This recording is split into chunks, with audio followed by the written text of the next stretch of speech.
নমস্কার সবাইকে। আমি এখন বানাবো ক্লের গয়না। ক্লের গয়না বানানোর জন্য প্রথমে আমি একটা ফুল বানাবো। তার জন্য ফুলের পাপড়িগুলোকে ভালোভাবে বানিয়ে নিচ্ছি। এই দেখো, আমার পাপড়িগুলোকে এভাবে বানাবো। প্রথমে গোল গোল করে নেব, তারপরে একটু মাথার দিক দিয়ে সরুভাবে নেব।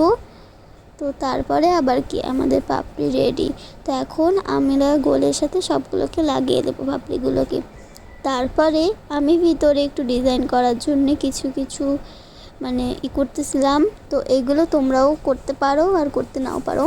তো দেখো, আমি কিন্তু এটাকে অনেক সহজভাবে বানাইছি, আশা করি তোমরাও বানাতে পারবে। তো আমার বুদ্ধি ছিল এইটার সাথে এটা অ্যাটাচ করে কোনোভাবে গয়না বানানোর।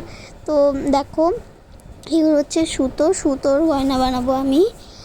তো এই হচ্ছে গিয়ে আমার যে সুতোটা আমি পিছনে লাগিয়ে দেব, বাট কী দিয়ে লাগাবো তারপরে ভাবলাম ক্লে আর আঠা দিয়ে তো লাগানো যায়। প্রথমে একটু আঠা দিয়ে ক্লেটা জুড়ে দিয়েছিলাম, এটা কিন্তু যে কেউ পারবে। তো তারপরে আমার অনেক সিম্পল লাগতেছিল, তারপরে আমি একটা ক্লের বল বানিয়ে দিলাম।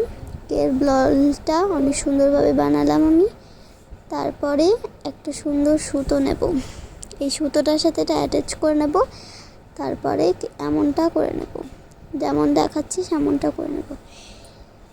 তো এমন হচ্ছে আমার ক্লের গয়না। ক্লের গয়নাটা কেমন লাগলো সেটা কিন্তু সবাই কমেন্টে বলবে।